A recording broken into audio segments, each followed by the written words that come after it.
I understand that I disappeared for a month, but I did say that I wasn't going to post anything unless I actually wanted to. So here I am, wanting to post something. For those of you who are new, for those of you who have been here for a while, welcome to the channel, welcome to this video, and welcome to me. Hi, I'm Faye. I normally use this channel to just talk about my life, which is why I've stopped doing videos every week, and I've just started to do this thing where I only upload something when I have something to say. And I have something to say today. I wanted to talk about LGBT stuff. It is Pride Month. It has been very difficult to explain my journey because I came from a place where I just had a very bigoted upbringing. I had very bigoted opinions, and I wanted to go through all of those stops or milestones that I went through to explain exactly how I got to where I am now. And before I get into that video, this wig, I'm just going to do a couple of shout outs here. This wig is by one of my friends. She's not currently selling any, so this is not a product placement. I just wanted to show some appreciation.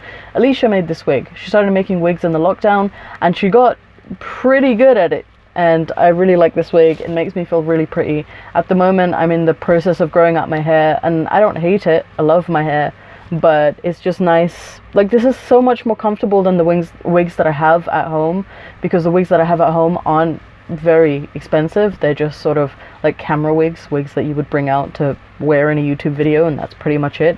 But this feels like a very professional wig. The hair feels nice. It doesn't feel plasticky. It's not I love this wig. I love this wig. That's all I want to say, and I'm so happy that she gifted this to me, because it's just, look at this vibe right here.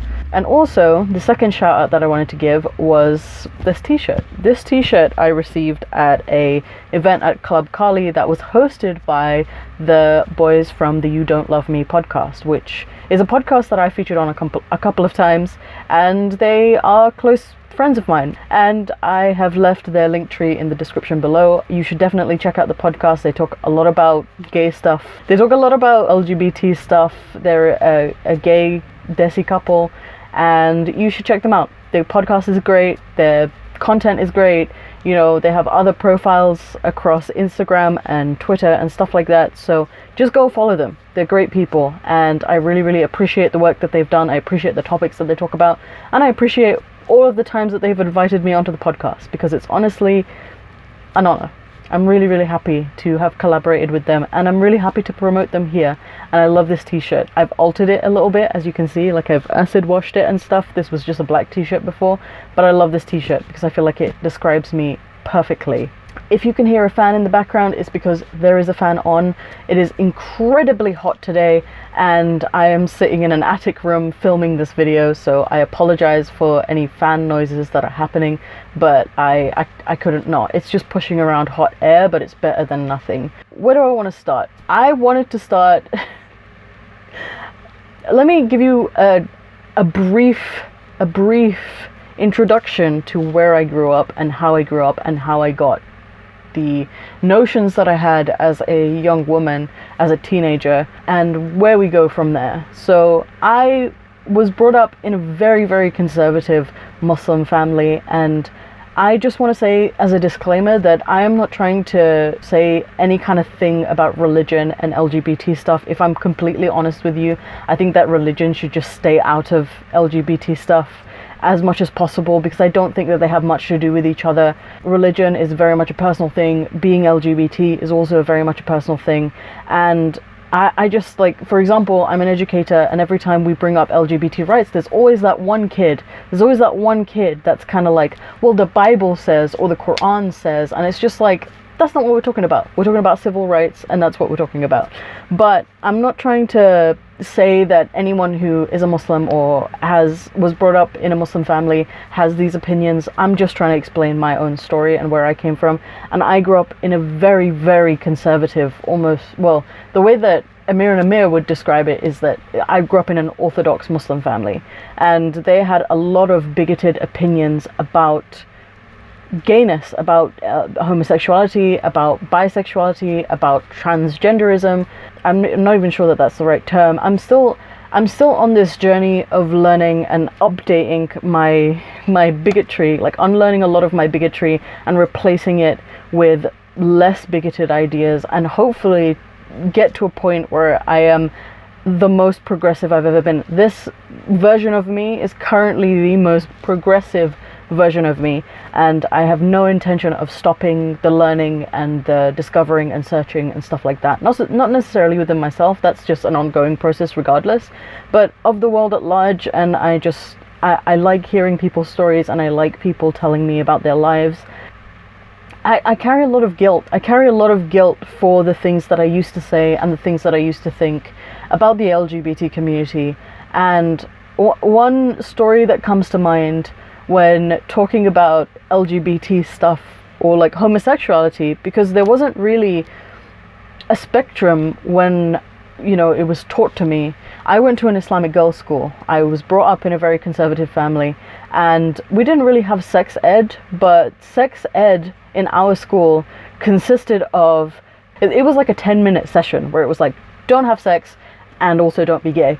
And that was kind of the extent of our sex ed. If actually the most graphic part of the sex ed process for me in an Islamic school was when my science teacher, who is a qualified doctor by the way, drew 2 puzzle pieces like this, like with innies, no outies, and she was like, do you see how these 2 puzzle pieces don't fit together? That's what homosexuality is. And it was just very, I'm not saying I'm proud of this, I'm just trying to explain where it came from. Like, she put that on the board, and like our 12-year-old, 13-year-old brains were just so spongy. It just retained all of that information, and all of us were just so bigoted in our opinions towards the LGBT community at large. But our experience of it, the way that we were taught about homosexuality, was that it was just lesbianism and gayness, and there was no, like, we didn't learn anything about the Kinsey scale, nothing like that. We didn't even have proper sex ed. Like, they didn't tell us about STDs, they didn't tell us about contraception, they didn't tell us about any of that. They just told us, don't have sex until you're married, and don't be gay. Like, that's it. You know, there were also religious studies.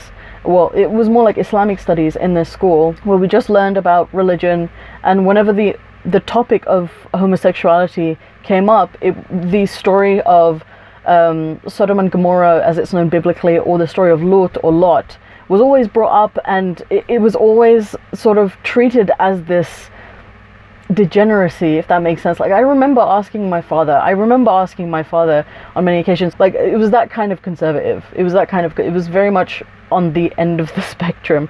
But I used to ask my father, like, can you be gay and Muslim at the same time? And he would explicitly tell me no. And I said, well, you can commit other sins and still be Muslim. I understand that from the perspective that I had then, that homosexuality was haram, you know, like, I understand that.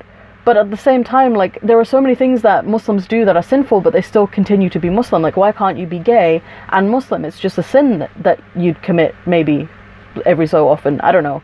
And he was like, well, because when you're a homosexual, that dictates your whole lifestyle. Everything you do is haram. And it was kind of just like, that's really fucked up. I always found it really fucked up. And in my mind, I had this, I'll read some, well, specifically one comment that I could find. I know there's more around the internet somewhere, but I'll read one comment that I wrote to one of my current good friends. His name is Ben Berwick.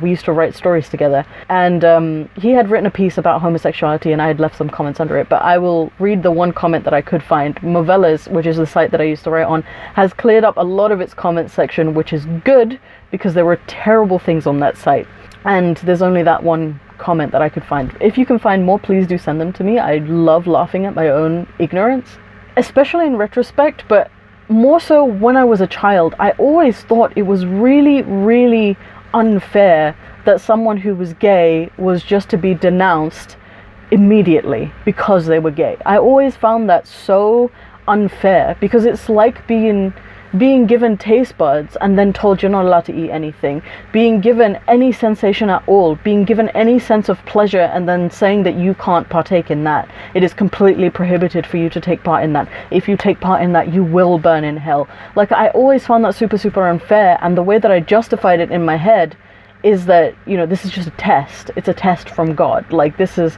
I have my struggle with whatever I'm struggling with, and this is the struggle of the gay person. Like, they just have to be celibate their whole life or be in a very unhappy marriage and have a fuckload of kids. And that's just what I thought in my own brain. And I was really, really, really conservative when I was a young girl. Like, I was very heavily indoctrinated, and I had all the arguments. I had the slippery slope fallacy that if we just start letting, you know, the same genders marry each other, then what's next? Like, I had that down. I had the, you know, the religious kind of context of it. Like, I knew all the stories. I knew the story of Lot. I knew all the hadith or narrations that I could quote to back my point that homosexuality was like this bad thing. And I guess I constantly had these conversations. Not just in my Islamic school, to the dismay of my Islamic studies teacher, because she hated me. I was a best student. I just want to clarify that. I was a best student. I got full marks in our class, but also she fucking hated me. I was the most annoying student because I would just argue and question constantly. And I've always had this fascination with religion, which is why I find it so dangerous for people like me who actually find religion really, really interesting, because I'm 0 or 100. Like, I do not want to half-heartedly follow something. If I want to follow something, I want to follow it to a T. And that's why it was so bad for me, because I fell in with a terrible extreme teaching that I just shouldn't have. But unfortunately, my whole family was into this, and I was also in this environment where the indoctrination just kept happening. In a school, when going to the mosque or like hearing sermons from the mosque, you know, we used to just sit around and listen to extremists in our living room in the UK. I mean, it was a bad time. Looking back, at the time, obviously, I didn't know what a bad time was, because my whole life was kind of terrible. But like, in hindsight, it was a really bad time. It was a really, really bad time. And I constantly had these conversations about LGBT issues because I could not sort of reconcile it. I could not crack the fact that this was something that we were just meant to accept is the will of God, that being gay is a damnable offense. And I used to have this in schools, but I also used to like stalk Yahoo Answers and DeviantArt and Movellas, which was a writing site that I used. And I used to have these conversations with people quite openly, which is why you can probably find them somewhere. If you can find my usernames and find my comments, you can probably find them. Like, I haven't made an effort. I don't have the time to make an effort to scrub that off the internet. And I used to have these discussions, and people would be like, well, are you for killing gay people? And I would make this argument that it's not up to me to kill anybody, but if we were in an Islamic state and they had enforced that law, I wouldn't be against it. I used to say stuff like that. And it's really fucked up. This is why, like, when talking, this is a completely different point, but like when talking about Shamima Begum, it irks me, it scares me, because I could have been that girl. I'm from the same background as her. I'm Bengali as well. Like, I could have ended up exactly like her because that was the level of my radicalism. I just didn't. By probably pure chance, I never thought it was a smart idea for me to travel anywhere, and I also knew it was super haram for me to travel anywhere alone, so I just didn't do it, and she did. And every time I look at it, I just think, I could have been that girl. I could have been that girl who joined fucking ISIS, you know? And it's really fucking scary. It's really fucking scary. And that's like, when I am this educator and we are talking about really touchy subjects, when talking about culture and the things that some, you know, negative perspectives that culture can bring to, like, for example, the racism that comes out of the South Asian culture in particular, it still affects me to this day. Like, it still brings, like, those thoughts still come into my mind. Like, for example, when discussing pronouns, and I had never really been introduced to them. Initially, I thought it was really, really stupid. I thought it was like, what is the big deal about this? Like, what is the big deal about pronouns? And I've kind of like come to the position that it's not up to me to decide what is intelligent and what's stupid, because everyone experiences their life through their own lens. And I don't know, I immediately judge people, and it's really not okay. Like, it's really not okay. But these are just like intrusive thoughts that hit me from time to time, when someone will be like, oh, I'm a trans woman, or I'm a trans man. It will take me a while to process that information, and it really shouldn't, because it shouldn't be, hopefully, like, as a few generations go by, it will no longer be an issue that's like, oh, you're different, you know? Like, it won't be that kind of issue. But for me, here and now, I still find that my mind is turned to specific prejudice. I'm trying to put this in a very nuanced way. I don't know. I'm trying to say this as clearly as I can, in that my mind still projects that prejudice that I then have to filter, if that makes sense. And I don't think that I am personally prejudiced, but I do have a lot of intrusive thoughts that are prejudiced. And I don't like it, and I would like to change it, and I'm doing my best to change it, especially because I've unlearned a lot of prejudices. I've unlearned a lot of prejudices that I was brought up with, a lot of bigotry that I was brought up with. My family would say a lot of heinous things, and they would teach me a lot of heinous things, and I feel as though I've repeated those heinous things in my childhood to my younger siblings, into my young adulthood, into like 18, 19 years old. And I didn't really get out of that indoctrination until I was about 20, 21. And it's been a very introspective process to sort of purge all of that, or change or unlearn all of that. It's not been easy, and it's still an ongoing process. And especially now that I'm part of the LGBT community, well, I say now, but I'll get into the story of that later. The first thing that I would like to go over is the comment that I left on my dear friend Ben's article that he wrote about gay marriage. He wrote a whole article about gay marriage, and this was probably in around 2013, 2014. I'll leave the screenshots for you to see, if I can find the gallery. But anyway, I had responded to that article by saying, the reason why some people say that there may be a rise in pedophilia in regards to homosexuality and the legalization of gay marriage is because if everybody is allowed to love who they want, then why not romance between a child and an adult, or man and animal?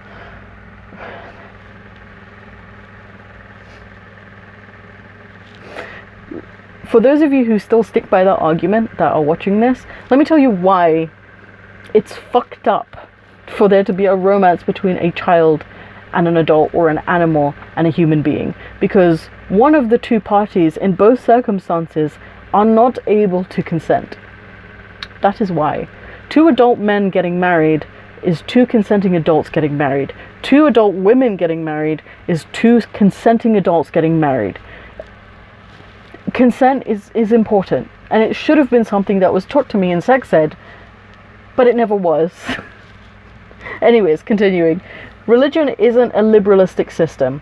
It's a social system which works more for the benefit of society than it does for the individual, which is why most religions do ban sodomy. I'm not actually sure if most religions criminalize or damn sodomy or homosexuality. I know that the monotheistic religions do, so Judaism, Islam and Christianity do. I'm not sure about other religions, to be honest with you. But those were some of the opinions that I held. I thought that for the benefit of society, homosexuality should be criminalized. Like, that was the circumference of my small brain, you know? Like, that was the world that I was personally surrounded with. I didn't have any LGBT friends. I wasn't really allowed to have friends outside of school, and I didn't really have any relatives who ever really wanted to talk about it. I come from a very typical South Asian family that if anything happens in the family, we just kind of brush it under the carpet, and that's it. Anyways, I'm bisexual. I am bisexual. I know I'm bisexual. I know I've been bisexual for a very, very long time. I just didn't know that bisexuality was something that I could identify with when I was younger, because A, in my mind, homosexuality should have been criminalized, and B, because whenever homosexual was brought up, we were only really talking about gays and lesbians. Like, that was the only thing that we would talk about. I actually don't know if saying gays and lesbians is offensive. Please do correct me if that is. I didn't really know that there was an in-between. I knew of the term bisexuality, but the way that it was spoken about online, especially in like 2013, 2012, it was very much like, oh, it's just an in-between. Even in like popular media, it's just an in-between before you decide whether or not you're straight or you're gay, which is not really how bisexuality works. Bisexuality is just simply an attraction to both genders, men and women. And like, some people have said that you should identify as pansexual because there are other genders as well. I don't like to complicate it. Like, I'm attracted to everything. I find people beautiful. I don't need to have a personal, connection with them to find them beautiful, to find them attractive. I find everybody attractive no matter what flavor they're in. It wasn't until like 2017, maybe 2018, that I kind of decided on that term. In my head, even then, even though by 2018, I had left religion and I was, surrounded by a very different group of people, much more colorful people, and my social circle was much more diverse in the places that they had come from and the experiences that they had. I still had a lot of questions about sexuality. I had a lot of questions about my own sexuality. I had run a poll on my Twitter asking the internet whether or not I would have had to slept with a woman in order to identify as bisexual. And one of the most compelling arguments that I heard was that people who know they're straight don't need to have sex to know that they're straight. So no, you don't have to have had sex with a woman or sucked face with a woman to know that you are bisexual. If you're attracted to women, if you're attracted to men, if you're attracted to both or multiple genders, then you are bisexual or pansexual or whatever you choose to identify as. But yeah, that's what I am. This conversation came up with a former friend of mine. We were in a shopping center and she was just it was around Pride Month. And we were talking about LGBT stuff because I felt really strongly about it. This was around the time that Brunei had decided to reinstate the death penalty, or for like really, really heavy penalties for homosexuality that I was really, really against. So we were talking about that, and it got to the conversation of, well, what do you identify as? Like, Faye, what are you? Like, are you straight? Are you gay? Like, what are you? And I fully did not know. I fully did not know how to identify myself. For the longest time, I just thought I was straight, because I hadn't had this, lesbian or experience. I hadn't had an experience with another woman, so I just identified as straight. And we were talking about all the arguments that I used to make from when I was a kid against homosexuality, and I was explaining the story thusly. When I was a kid, I used to say online to gay people that their life was a test. Their life was a test because you can't just grab at everything that you want. I could have a relationship with a woman, I could have a relationship with a man, but to please God, I'm not going to do that because he has ordained a perfect life for me. And my friend sat across from me and said to me, wait, you openly said that you could have a relationship with a man or a woman. And I said, yeah. And she said, Faye, you're bisexual. You're bisexual. And I didn't really think that coming out was meant to be this, like, from where I've come from, like, I've had so many struggles in my life. And my mom died when I was 17. I looked after my siblings. My father was super abusive. I've been disowned from my whole family. Like, I've had so many struggles in my life, and I just didn't want to make this thing like a big thing. The only person that I really told about this was, like, I'd mentioned it a couple of times on the internet, and I told my boyfriend, and at the time, not my current boyfriend, but my boyfriend at the time, and he just got very jealous of it. And it just felt like I was doing a bad thing again. Like, he just kept saying, like, what if a lesbian steals you from me? And it's like, That's not gonna happen. Like, your best friend is gay. What do you mean? What do you mean if someone steals me for, like, I haven't done anything to make you question anything. Like, I felt like I was doing a bad thing. I felt like I was doing a bad thing coming out as bi in the middle of a relationship, when I really don't think I did a bad thing. I really don't think that I did. I think I was being honest. I think that he was someone important to me, and I felt like I needed to tell him that, as I did with a lot of my close friends, and just to like state it, you know, just to be like, oh, hey, this is something that I discovered about myself today. Look at the kind of idiot that I am, because I've been saying, implicitly that I was bisexual since I was like 13 years old, but I've only now just realized with my peanut brain that I am actually bisexual. Like, I can say it explicitly now because I'm pretty confident that that is the truth. And I don't know, he just made me feel like I was doing a bad, you know, like I was just doing something terrible. It was something.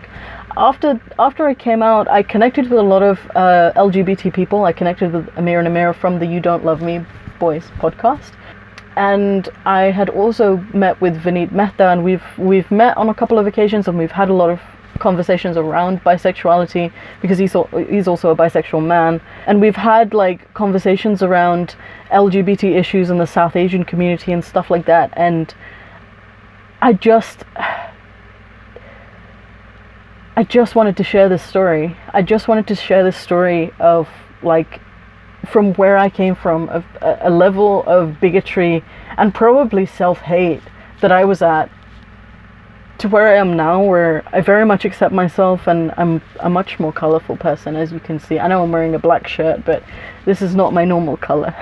This is a t-shirt that I wear at home all the time, you know, but I'm just such a more colourful person now that I've let that bigotry go, and I've let what made me special be a part of me. And I'm not just saying that about my bisexuality, I'm saying that about, like, my art, my voice, my personality. Like, I muted a lot of this. I muted a lot of it, almost all of it, under religion and conservatism and just bigotry, because I thought, well, you know, if I just be God's perfect little player, I'll be happy. And I just wasn't happy. And I'm at the point in my life where I am the happiest that I've ever been. And that might seem ironic when you look at some of the other videos on my channel. I've cried a lot on this channel because I generally talk about my trauma and just really sad stuff a lot of the time.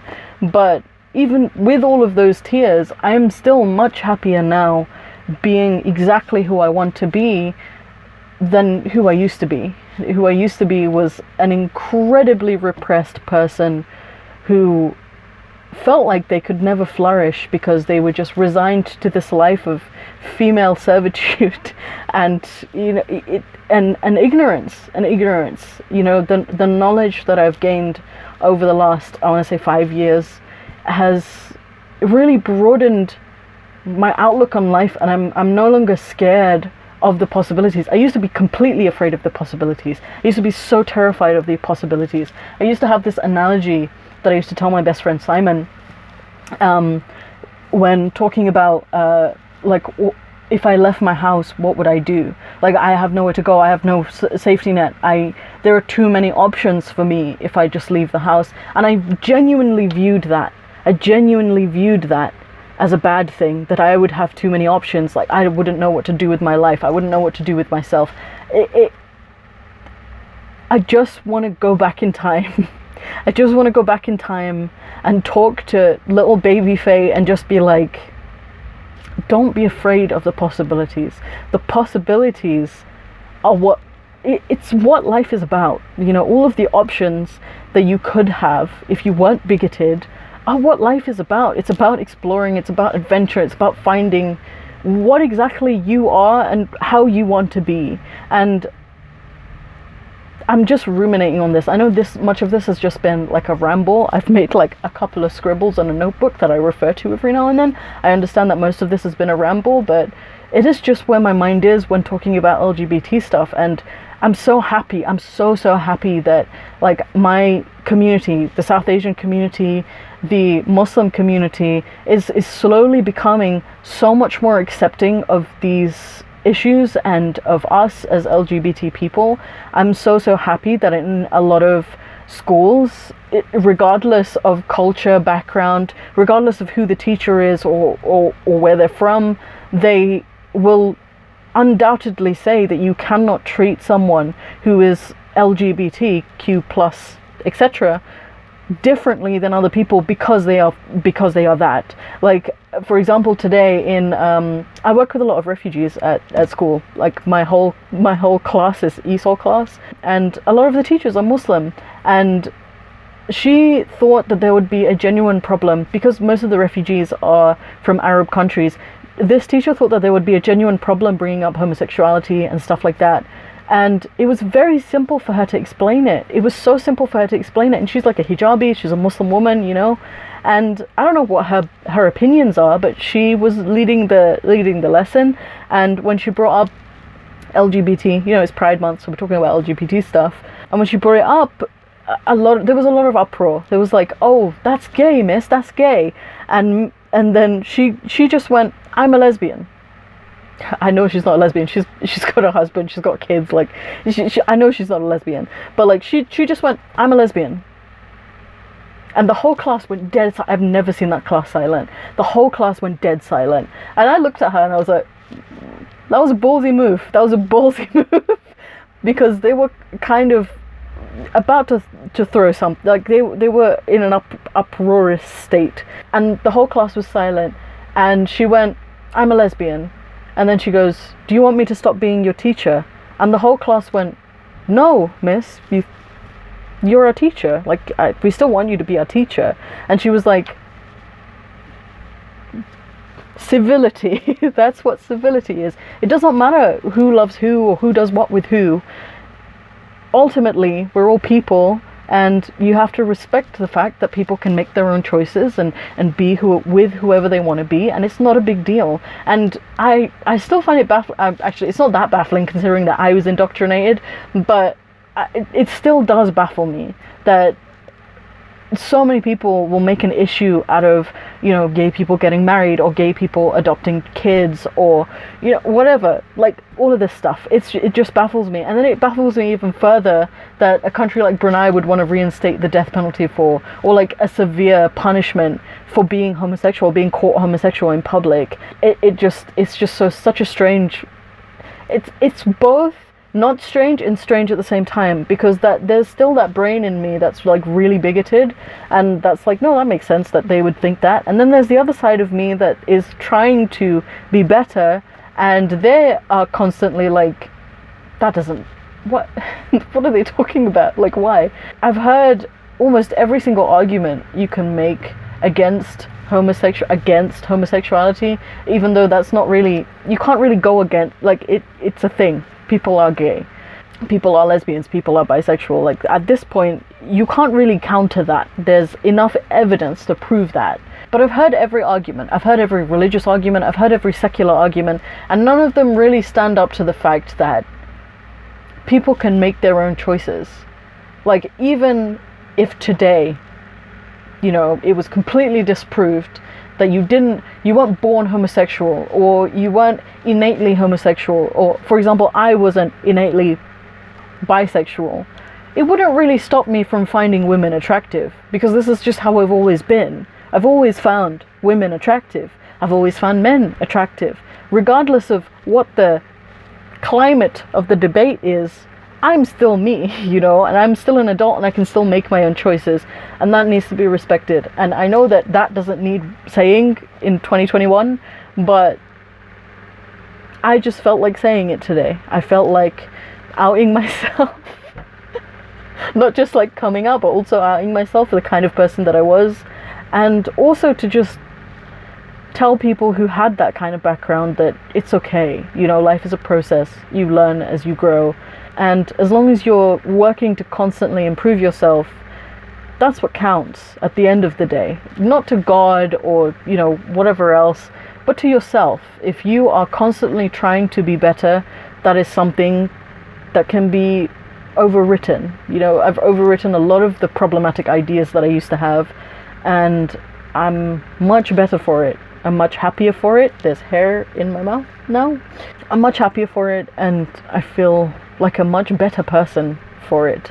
But that is it. Thank you for watching my video. I hope it was enjoyable to listen to. I hope this makeup look was worth it. I love this fucking wig. That's the only reason I did this makeup, because I had makeup on before this, the one, you know, the makeup that I wore to work, and then I took that off and I was like, I need to wear like a specific look for this wig. But yeah, by the way, I'm just gonna close out with this. I have had the most stressful 3 weeks. I've had the most stressful 3 weeks. I had an exam a week ago, and my sister's social worker called me in the middle of that exam. In the middle of the exam, I had to take like an hour break, you know, extenuous circumstances and all of that. I had to take a break in the middle because I could not stop crying. I could not stop crying. It was a call that I was waiting for 5 years. I've not seen any of my siblings for like 5 years. I've especially not seen my sister, because she's in the foster system, in like 5 years, and she finally reached out to me, and I just feel so accomplished, because that was the whole point of setting up this channel. That was the whole point of even wanting a platform online, was so that my siblings could one day find me. And my sister has reached out to me, and I'm so excited to meet her. We haven't set up a date yet. The social worker wants to set up a call first, and then we're going to arrange a date. But I'm so excited. I'm so excited to see her. She's practically a different person. The last time I saw her, she was 10 years old. Now she's 15. Like, she's a completely different person, and I'm so ready to meet her. I'm so ready for her to meet me. Like, I've changed so much in the last 5 years. And even though it was such a stressful day, I do not want to take anything away from that day. It was an amazing day. I finished my exam. I was yelling at my computer screen by the end of it because it was ridiculous. I hate methods. Any of you who are art people who are thinking about taking like a psychology degree, just be aware that you will hate all of the methods. I am not a I'm not a science person. I am an art person. I can write essays forever, but I hate them. Not hate them in the sense that I don't appreciate them. I think that they have their place, you know, but I hate studying them. I hate studying methods. It sucks. But I had to write almost my entire exam on that, and it was awful. I'm not 100% convinced that I did it correctly, but I'm just hoping that I did. And if I didn't, I'm changing the path of my degree. Like, that's what I've decided. I'm just gonna change it just subtly to like a psychology degree, but a Bachelor of Arts degree. Currently it's a Bachelor of Science degree. But yeah, thank you anyway for watching this. If you like this, like, share, subscribe, all of that good stuff, and I will see you in the next video. I don't know when that's going to be. I do want to record a podcast for this month, because myself, Saf, Mohammed, and Simon all have the time to do that this month, so we want to do that. And yeah, that's what you can expect for anything upcoming. But aside from that, I don't know when the next like me sitting down talking to you video is gonna be. It just depends what happens in my life and what I want to do. I do have my ritual burning coming up, so that might be something that I film, but I will see about that, because that's also like really intimate. That's more of a personal thing. I will see you when I see you.